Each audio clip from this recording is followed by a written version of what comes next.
Muy buenas tardes, tengan todos nuestros seguidores de Brecha y Brechando con Antonio Quevedo Susunaga. Muchas gracias por estar con nosotros lunes, miércoles y viernes, 6:30, 7 de la noche. Y bueno, pues me da mucho gusto, pero también me da muchísimo gusto que esté aquí con nosotros un gran amigo, un maestro, un investigador, un economista, un gran productor agrícola. Alonso Campos Encina, bienvenido, amigo. No, te agradezco mucho la gentileza de tus palabras. En verdad, creo que lo que tengo, lo que hay, es pertinente que le expliques a la gente que lo que hay detrás de todas esas palabras es un gran cariño que de aquí para allá existe y de allá para acá. Yo creo que también, que son muchos los años que hemos estado juntos en muchas cosas. Y bueno, eso es lo que hace ese tipo de caracterizaciones tan bondadosas, que no merezco de veras. Te agradezco mucho tus órdenes. No, debo decirle que es muy modesto Alonso Campos Encina, pero es un maestro. Si alguien sabe de la economía en el campo, sin duda es él. ¿Por qué? Porque toda su vida, desde hace 45 años que yo lo conozco, pues no ha dejado de asistir al campo y desde entonces está produciendo maíz principalmente, ¿no? 55 años, tengo 75 años, aunque parezco que tengo 105, pero con 75 años desde los 20 años empecé a trabajar en el campo. Y de veras, fíjate que pensándolo bien, no he dejado ni una sola temporada de sembrar, nunca. Entonces, la verdad es que con todo y la experiencia que debería tener y las enseñanzas que este tiempo debería haberme dejado, pues yo realmente creo que cada día que pasa estoy más ausente de tener un conocimiento cercano de cómo salir adelante en este enredo tan difícil que es producir alimentos. Oye, Alonso, tu padre era productor, ¿no? Mi papá, fíjate que es una historia un tanto muy interesante, A fíjate, ver, porque coméntame algo. mi padre era hijo de chinos, que Ajá, tuvo que salir de aquí de Sinaloa en la campaña antichina promovida por los revolucionarios después de la llegada del poder y con ajá, la llegada de Calles. sí. Tuvo que salir de aquí del estado y mi padre se tuvo que forjar desde muy joven, trabajando, y él fue profesor rural, y como profesor rural hizo muchas amistades con la gente del campo. Fíjate, hay una cosa que la inmensa mayoría de la gente no conoció de mi padre, pero él perteneció al Partido Comunista Mexicano. Fue de Ah, los sí. primeros donde ser miembro del Partido Comunista estaba en el clandestinaje, y los cuadros eran muy cerrados. Era una situación muy rara. Después mi padre se casó con mi mamá, que era una profesora también normalista, y vivieron con situaciones muy difíciles porque después de Lázaro Cárdenas, que fue el que promovió el maestros rurales y para la entrega de los terrenos, de las tierras, después lo que sucede con mi papá es que lo expulsaron del magisterio. Entonces duró mucho tiempo batallando con mi mamá, solamente trabajando. Y mi papá, de cuadro del Partido Comunista, pues imagínate, vivieron situaciones muy difíciles los dos, ¿no? Pero después, convencidos de que tenía que mantener a la familia, yo creo, empezó a trabajar en otras áreas y se convirtió es una historia hermosa, la verdad. Si con los mismos, si vas a hablar de tu papá y de tu familia, empiezas a recordar cosas hermosas de ellos, ¿no? Recién mi mamá hace 10 días murió, de 99 años, y tenía como consigna no morirse. Yo creo que tenía la idea de vivir 200 años y tenía todas las capacidades, pero le pegó el COVID, ¿ya? Entonces mi mamá murió, mi papá mucho antes, 20 años antes, ¿no? Pero en la familia mi padre trabajó el asunto de la compraventa, ¿no? de granos, y se convirtió en un hombre, un empresario muy exitoso, increíblemente exitoso. Tú has oído, tú conoces a Patrón, a Sí, Jesús cómo Patrón no. Montalvo. Bueno, él era empleado de mi papá. ¿Era empleado de tu papá? Sí, ya sabrás, toda la familia de nosotros, los hijos y los nietos ahora, aúllan, no son coyotes, o sea, están trabajando. El único que no entró en esa área, y mi papá me decía, hijo, hay que vivir del agricultor, no de la agricultura. Entonces, la verdad es que es una historia pues muy, muy increíble. Y se convirtió en un empresario muy, muy exitoso, de ahí que nosotros, una buena parte, mis hermanos, yo, estuvimos en el TEC de Monterrey. Yo no duré mucho tiempo. ¿Tú estudiaste en el TEC de Monterrey, allá en Monterrey? Un tiempo, sí, pero no, yo creo que no tenía la vocación para estar encerrado ahí. Y me vine aquí a la UAS. Oye, y en la UAS, ahí que me picó el insecto ese del izquierdismo, de la izquierda, y me convertí en un tipo izquierdoso, ¿no? Sí, yo me acuerdo de haberte entrevistado varias veces en aquel entonces. Sí. Oye, en ese tiempo yo recuerdo tú estabas en filosofía, pero Sí, ya habías hecho la carrera de periodismo, sí, ya había. pero estuviste en la carrera de filosofía, yo estaba en la carrera de letras, yo ya había estudiado la carrera de ingeniero agrónomo, pero siempre cogí con el rollo de la literatura, aunque nunca me he aprendido a escribir. La verdad es que cada vez que escribo vuelvo a leerlo, vuelvo a corregir y vuelvo a leer y vuelvo a corregir, vuelvo a leer. Bueno, el chiste es que es un verdadero tormento para mi escribir. No, sí escribe bien, lo que pasa es que eres muy exigente.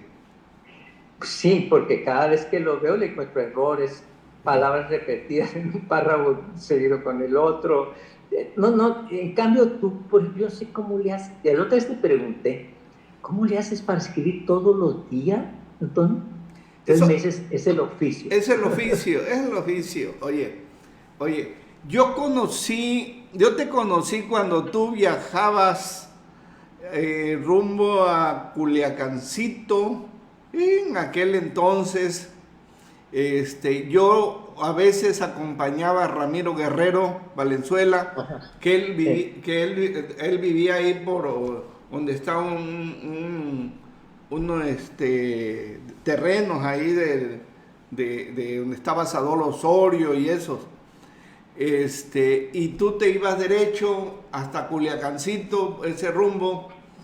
Yo ahí te conocí y la verdad es que yo también tenía una referencia de que tu padre había sido un gran empresario, ¿sí?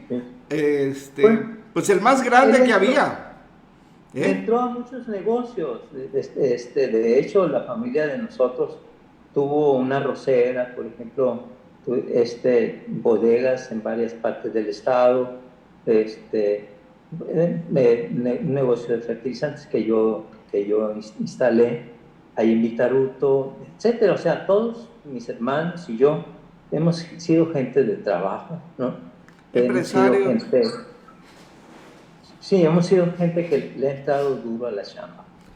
Y estamos orgullosos de eso, No, ¿no? claro, claro, y me da mucho gusto porque hace 3 días me mandaste un escrito sobre los alimentos de las plantas y obviamente que esto me llevó inmediatamente a pensar en los pros y contras de la planta de fertilizantes de Topolobampo, pero quisiera que nos explicaras un poco brevemente cuál es el planteamiento del agricultor para producir aquí en Sinaloa. ¿Qué ocupa el productor? Ya, he tenido la necesidad a veces de participar como representante del sector ante el Estado, ante el gobierno federal, etcétera, etcétera. Y hemos armado, o he tratado de armar, una propuesta más o menos sensata que tiene que ver con algo que te comentaba alguna vez, que tiene que ver con una visión de Estado. Una visión de Estado se refiere a qué quisiéramos nosotros que sucediera en México con relación al asunto de los alimentos. Después de eso, saber cómo estamos nosotros, el diagnóstico y por qué es lo que está pasando. Después de eso, saber en función de ese diagnóstico qué es lo que se debe hacer. Después de qué es lo que se debe hacer, cómo hay que hacerlo y qué le corresponde al gobierno hacer y qué le corresponde a la planta productiva, a la nación hacer, para que nosotros tengamos los alimentos, en el área de los alimentos, lo que nosotros queremos. Con relación a ese diseño estructural, lógico, para analizar las cosas, que tiene que parte de una visión de Estado, o sea, qué queremos y hacia dónde quisiéramos ir. Entonces, de ahí segregamos una suerte de estructura para hacer el análisis. En esa estructura, en el caso de los alimentos, exclusivamente en el caso de la agricultura, existe una serie de eslabones del proceso productivo, de su transformación de los alimentos y del mercadeo. Otra vez, nosotros, para analizar el asunto de los alimentos, hicimos una estructura, un modelo, donde está el proceso productivo con sus distintos eslabones de su proceso. En el caso de la agricultura, por ejemplo, tendría que ser la labranza, la manera como trabaja ese suelo, el asunto de la nutrición, que es el tema que tú me preguntas, el asunto de la semilla, el asunto del agua, el asunto del control de plagas, el asunto de los créditos. No sé si me expliqué. Sí, bueno, este tema tiene que ver con el asunto de la nutrición.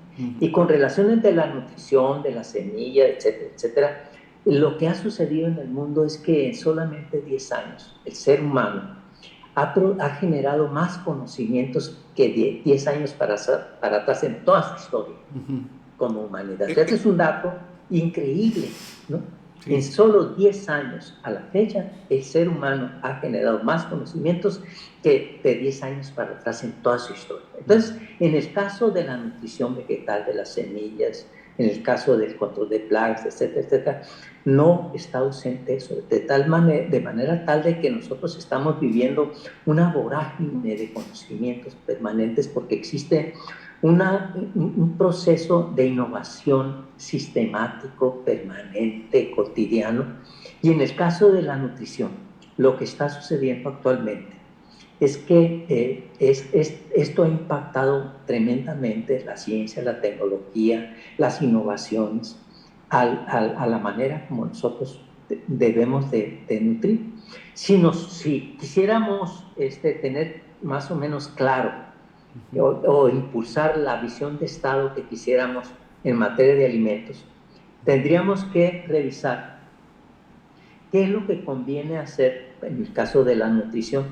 Y en estas circunstancias, en poquísimas palabras, la verdad es que es la pregunta para darle un buen término, es sumamente complicado, pero lo fundamental, vamos a pensando en lo fundamental. ¿Qué ocupa en lo fundamental y que el gobierno pueda darle a ustedes? Yo no necesito que el gobierno me dé nada. Yo lo que quisiera es que el gobierno fuera gobierno e hiciera lo que tiene que hacer un buen gobierno. En el caso de la nutrición, lo que el gobierno debiera estar haciendo junto con la planta productiva y el sector que genera ciencia y tecnología es adecuarnos a estos conocimientos nuevos. En el caso de la nutrición, las plantas comen nitrógeno, fósforo, potasio y azufre. Lo que se va a instalar allá en Topolobampo es una planta de nitrogenados. Y esa planta de nitrogenados, la manera como van a producirlos es con uno de los subproductos del petróleo, que es el gas. Entonces, el gas es contaminante y lo que genera ese tipo de fertilizantes en el suelo es un problema gravísimo de desertificación, mata el suelo.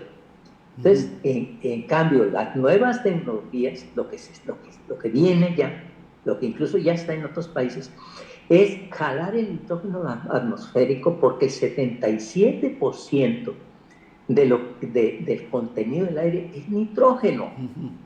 Entonces nosotros no tenemos por qué inyectarle nitrógeno que provenga de un derivado del petróleo. Lo que tenemos que hacer es que la misma planta jale el nitrógeno, de tal manera entonces que esa planta que hoy vienen a instalar los alemanes con una tecnología, se va a darnos un avance para evitar que venga ese nitrogenado de partes lejanas del mundo. Entonces nos las van a vender más barato, ¿no?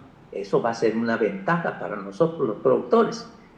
Y vamos a tener que seguir utilizando el nitrógeno para fertilizar nuestros suelos y para fertilizar nuestras plantas, pues.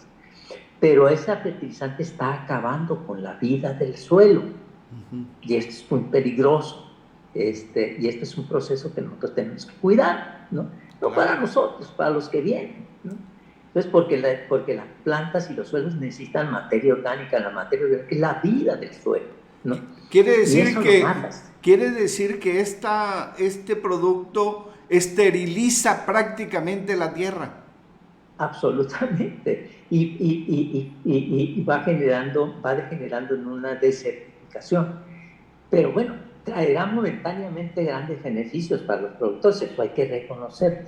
Va a generar empleos en lugar de traerlos de muy lejos, el amoníaco. Bueno, aquí se va a producir, es una ventaja, hay que reconocerlo. Va a bajar costos, hay que reconocerlo. Va a dar empleos también. Es una empresa que viene de fuera y va a establecer su tecnología, etcétera, etcétera. Bueno, sí, ninguna empresa de las que vengan de fuera viene a regalarnos nada, ¿no? Mira, te pongo el ejemplo de la semilla. No sé si tengas tiempo. No, sí, el caso de la semilla me interesa mucho que lo expliques, porque aquí en Sinaloa me decías que lo están pagando más del doble que en el resto del país, y es la misma empresa, o sea, no me lo explico. Bueno, mira, por ejemplo, yo pongo ese ejemplo, el ejemplo de la semilla, porque es contundente. Las empresas que vienen, por ejemplo, estas dos empresas a las que le compramos la semilla nosotros aquí en Sinaloa, nosotros compramos 1 millón de bolsas de semilla todos los años. Esa semilla nos la venden arriba de $200 cada bolsa de semilla. Compramos 1 millón de bolsas. Bueno, a nivel internacional esas bolsas con más semillas, son 70,000, no 60,000 como nos la venden aquí, vale la mitad. Se están llevando $100 millones año con año dos empresas. Bayer, que es alemana también, antes era Monsanto, ahora es Bayer. Entonces, pero invirtieron $10 millones y se están llevando 100 fuera de mercado internacional. ¿Por qué sucede eso? Porque aquí no operan las bondades del mercado, en virtud de que cuando una empresa es preponderante, se le establecen reglas del mercado, ¿no? Reglas que tienen que cumplir, pero en nuestro país estas cosas no se dan. Entonces, cuando alguien me dice, lo que pasa es que vienen y vamos a comprar más barato, ahorita vamos a comprar más barato.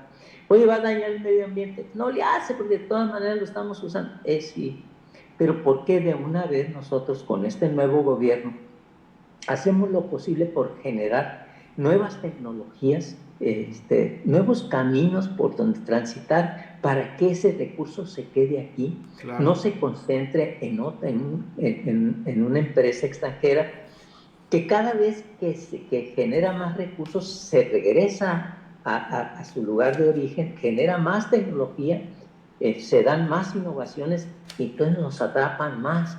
Las nuevas formas de saqueo en el mundo vienen por la vía de la ciencia, la tecnología, las innovaciones permanentes. Esa es la propuesta. La propuesta está bien, van a invertir, está bien, pero lo menos que podemos hacer es invitarlos o exigirles, carajo, que estas circunstancias no se den de esa suerte, que nosotros podamos condicionar a los que vienen a ganar esa la nota que ganan, porque es un mundo de lana la que se lleva.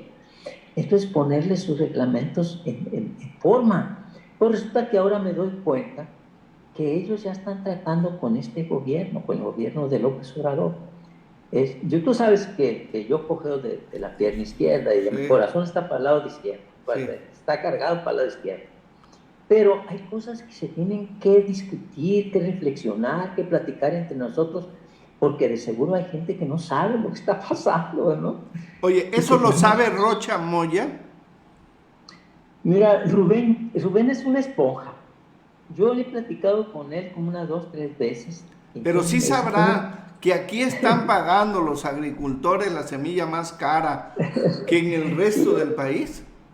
Sí, pero mira, ahorita el país, lo que yo estoy advirtiendo es que en donde quiera que te metas, en cualquier actividad económica que te metas a tratar de resolver las cosas, le sale pus, ¿no? Están las cosas muy mal. En la cuestión de la energía, por ejemplo, ay, qué bárbaro. En la cuestión de que tiene que ver con la salud, lo mismo. Bueno, tú lo sabes. Donde quiera que trates de resolver cosas, o que este gobierno trate de resolver cosas, pues la verdad, yo admiro mucho tu profesionalismo para decir las cosas tal cual, pero una buena parte de los medios masivos de comunicación de este país, la verdad es que representan intereses no precisamente legítimos.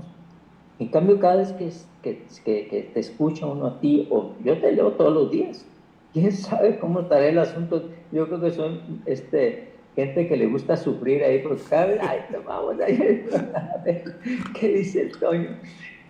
Y la verdad es que tienes un posicionamiento que rara vez es apologético.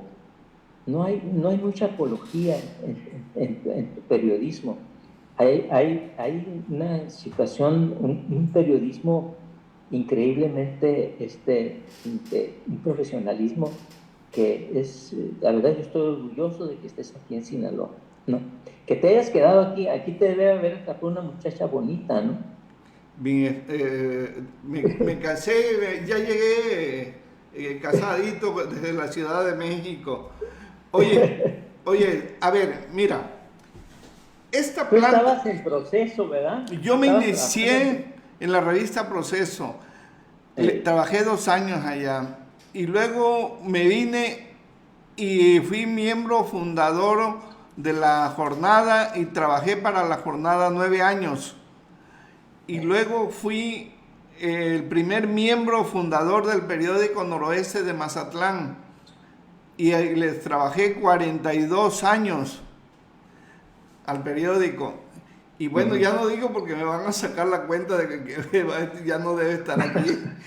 Oye, mira, Alonso, esta planta de tratamiento, esta planta de fertilizante, tiene el proyecto de producir 2.200 toneladas del amoníaco anhídrico, ¿no? Sí. Va a ser una inversión de 1.250 millones de dólares. Va a crear 2.000 empleos. Pero la preocupación de los sinaloenses, fundamentalmente los que viven en Ahome, es que el daño ecológico es muy severo, a tal grado que interpusieron una demanda ante el juzgado de distrito séptimo para parar esa planta y que no se siga, porque entonces nos van a salir muy caros los alimentos. ¿Por qué? Por el daño ecológico que le vamos a heredar a nuestros hijos y todo. Creo que el cuidado del medio ambiente es correcto que lo estén visualizando, como tú mismo lo has dicho. Si podemos bajar el nitrógeno del aire, pues ¿para qué meternos con el gas que es tan contaminante? ¿No? Fíjate que hay cosas que no dejan de tener validez el hecho de que nosotros estemos produciendo nuestro amoníaco anhidro en nuestra región. Eso es un avance, tenemos que reconocerlo. El otro asunto, la contaminación que puede suscitarse en la bahía de Topolobampo, que es una hermosísima bahía, no sé si la primera o segunda bahía más grande del mundo. Claro. Está subutilizada, la verdad. No sé si yo en varias ocasiones he tenido la oportunidad de ir a pescar, saliendo de Topolobampo, ir a la Baja California, ahí al Golfo de la Baja. No, es una cosa, es paraíso toda esa zona, ¿no? Entonces sí, habría que cuidar esa parte de nuestro país que es realmente un paraíso, ¿no? Precioso.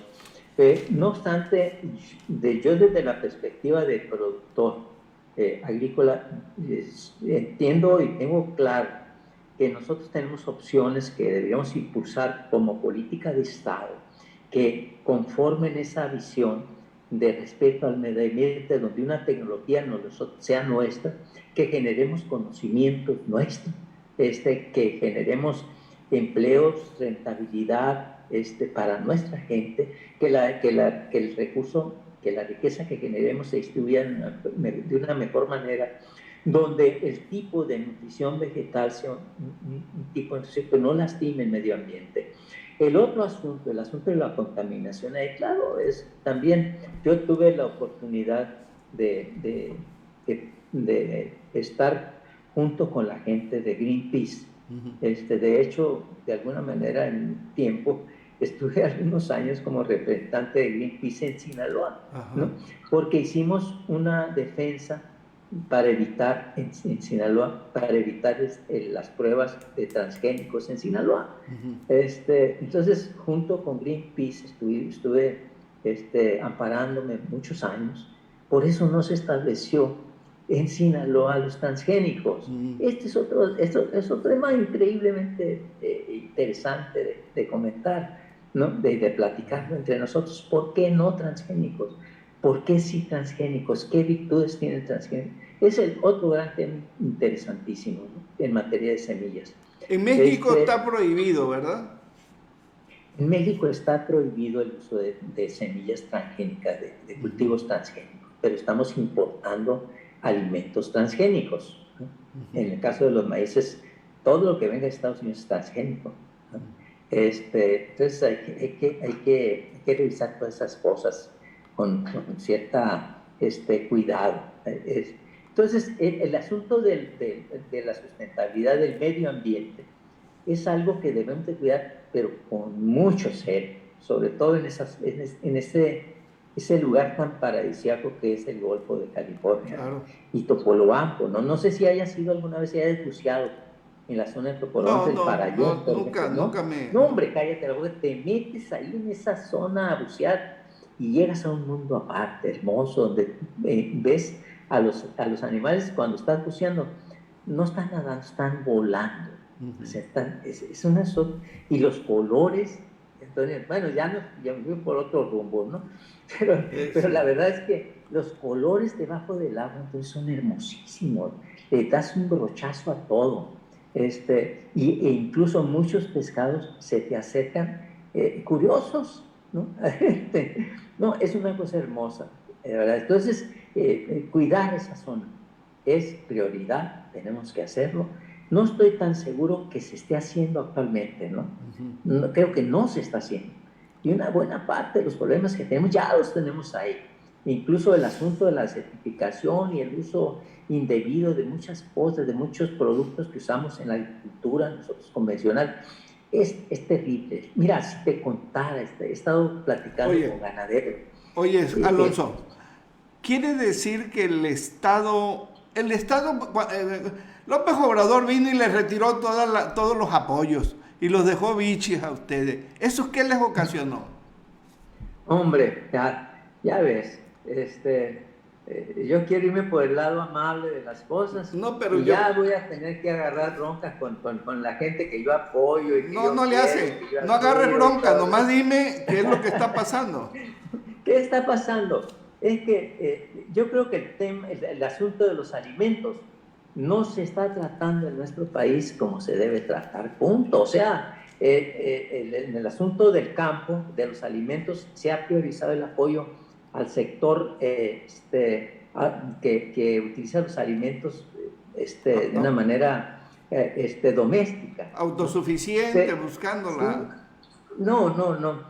La autosuficiencia se puede lograr en nuestro país cuando la agricultura comercial desarrolle toda su potencialidad y el sector, la planta productiva sea fuerte para incorporar todos los elementos, todas las tecnologías, y no solamente eso, todas las innovaciones. Fíjate, uno no puede dejar de innovar. en ninguna actividad. Si tú dejas de innovar, entonces te quedas compitiendo en el mercado internacional perdiendo. Tú vas a perder. Tú necesitas establecer mecanismos que la innovación sea permanente, sistemática, constante. Eso no lo tenemos en México. Lo que tenemos es que estamos incorporando, adaptando tecnología extranjera que genera esa tecnología y se apropia de la riqueza y va a generar nueva tecnología. Pero a nosotros, la planta productiva, estamos batallando enormemente. Este gobierno nos ha dejado solo, efectivamente, ¿no? A la agricultura comercial, la producción de alimentos comercial nos está dejando solo. Y eso espero en este nuevo gobierno de Rubén. Nosotros los alimentos es uno de los grandes temas que tenemos que cuidar y el país tiene que cuidar este tema, el tema de los alimentos. Nosotros en Sinaloa escasamente representamos el 2.6% de la riqueza nacional y no llegamos al 3% de la población a nivel nacional, pero estamos aportando cerca del 30% de los alimentos que se generan en nuestro país. Entonces, claro, como productor de alimentos, Sinaloa es mano y tiene que tener propuestas concretas, específicas, impulsarlas con relación a los alimentos. Oye, cosas que tenemos que impulsar. Con todo y lo que puedas tú decir que, bueno, López Obrador está haciéndolo muy bien en todo, ese es un tema que nosotros tenemos que decirlo. ¿Por qué? Yo tengo 45 años atendiendo las informaciones del sector agrícola. Trabajé 9 años en la CNPH. Le ayudé a Jorge Kondo 5 años en la CADES. En fin, pero te puedo decir que en este periodo, con todo respeto para López Obrador, no sabe de lo que es la agricultura comercial. ¿Por qué? Porque la está dejando caer. Esto va a tener sus consecuencias. Gracias. Fíjate lo que está sucediendo en el mundo. Tenemos un grave problema de cambio climático. Sí. Por esa circunstancia no hubo las cosechas que se esperaban a nivel mundial.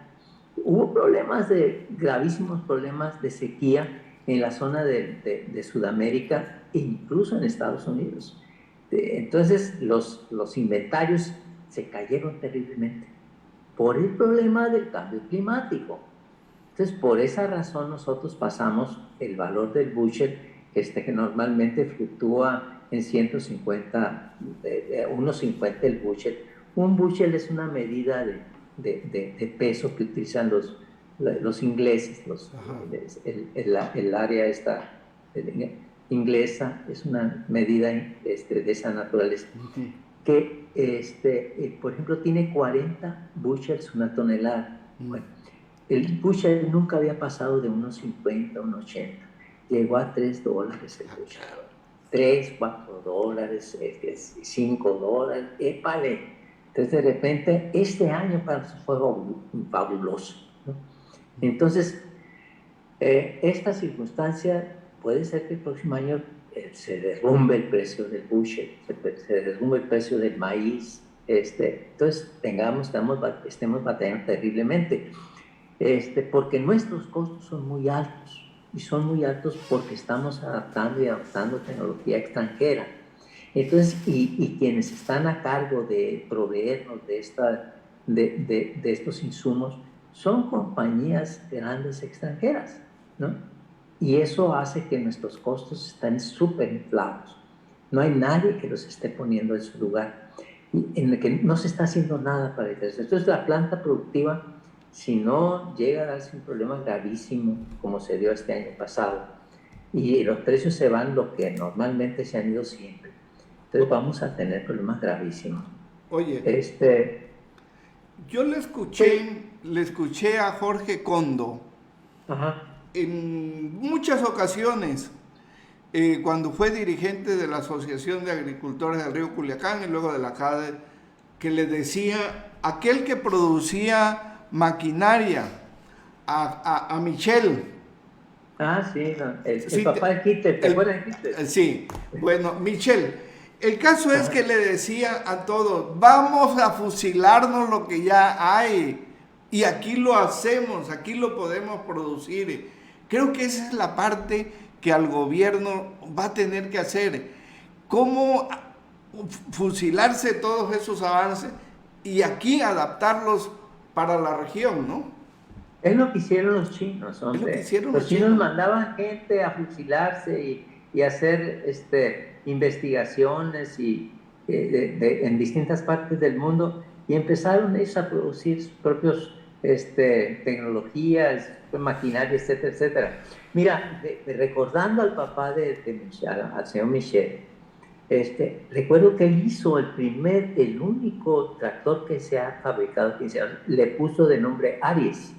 Ajá. Ese tractorcito, un tractorcito pequeño, ajá, se produjo aquí en Sinaloa. Las propuestas que hoy tenemos para Rubén es que nosotros empecemos a producir, ya no el primer año, el segundo año, no tractores, que empecemos a producir implementos agrícolas, pero para eso se necesita que nosotros trabajemos la planta productiva del sector de ciencia y tecnología y el gobierno en una nueva, en una nueva estructura orgánica del gobierno, donde hay esa propuesta. Esta propuesta sería la Secretaría de Alimentos, donde estuviese el sector primario, secundario y terciario, para que conjuntamente nosotros nos apropiemos de los eslabones del proceso productivo y nos apropiemos de esa tecnología y de esa riqueza.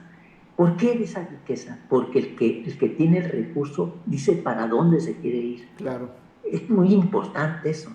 Mientras que la riqueza siga concentrándose en compañías que saquen esa riqueza del país, generen nueva tecnología, nuevas innovaciones, las innovaciones, entonces ellos van a seguir mandando, van a seguir diciendo para dónde ir. En cambio, si nosotros empezamos con una nueva visión de Estado, con una nueva estructura gubernamental, con el despertar de una conciencia de la planta productiva, etcétera, etcétera, no olvídate, podemos hacer muchas cosas. Tengo un amigo que le decía, oye, vamos produciendo nuestras propias semillas aquí.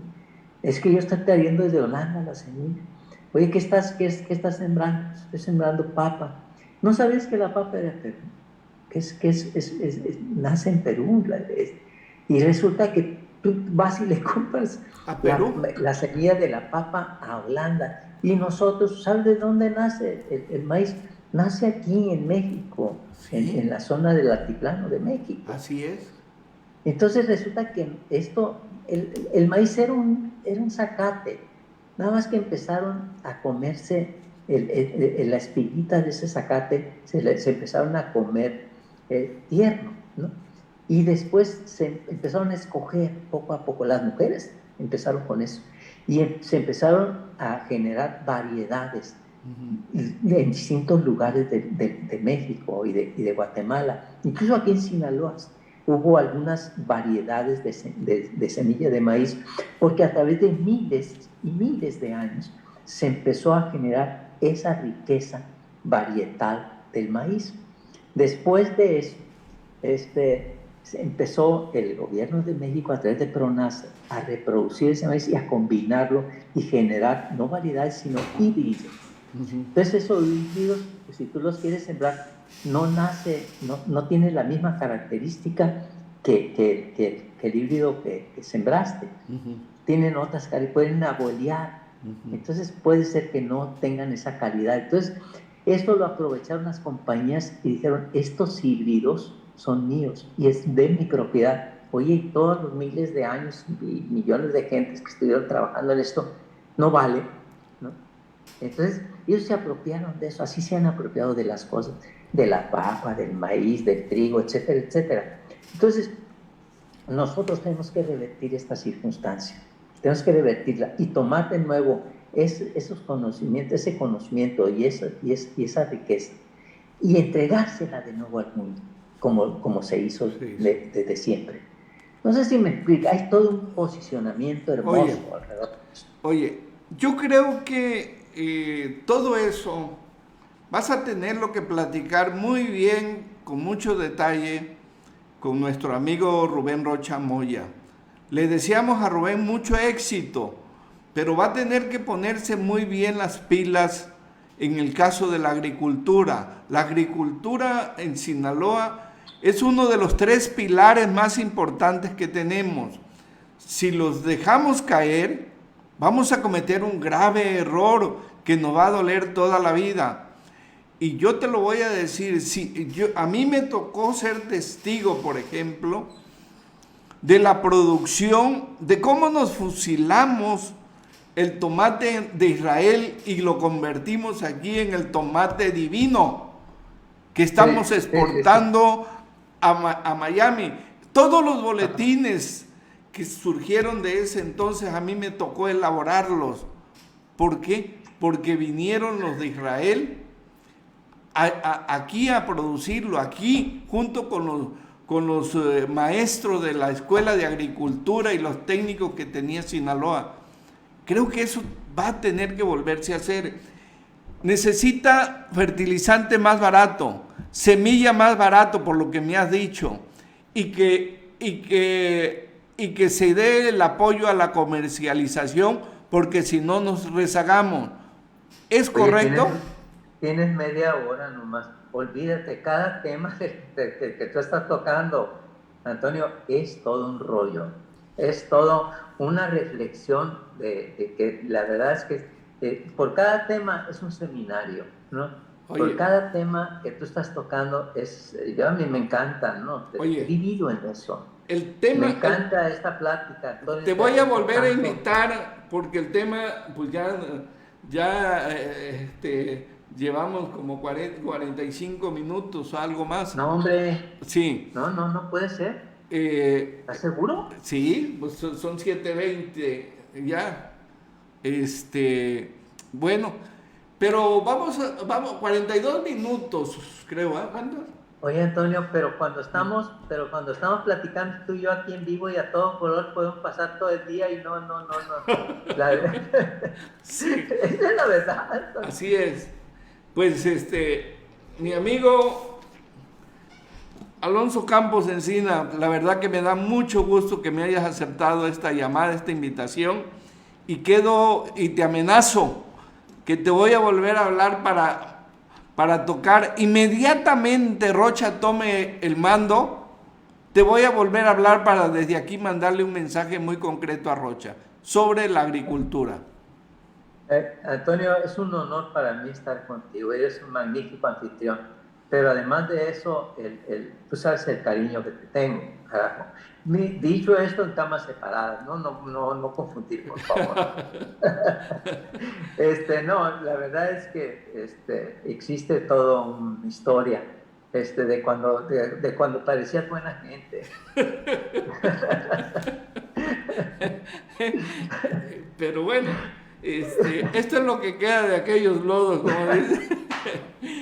Pues, Alonso, muchísimas gracias y te mando un abrazo. Cuídate mucho.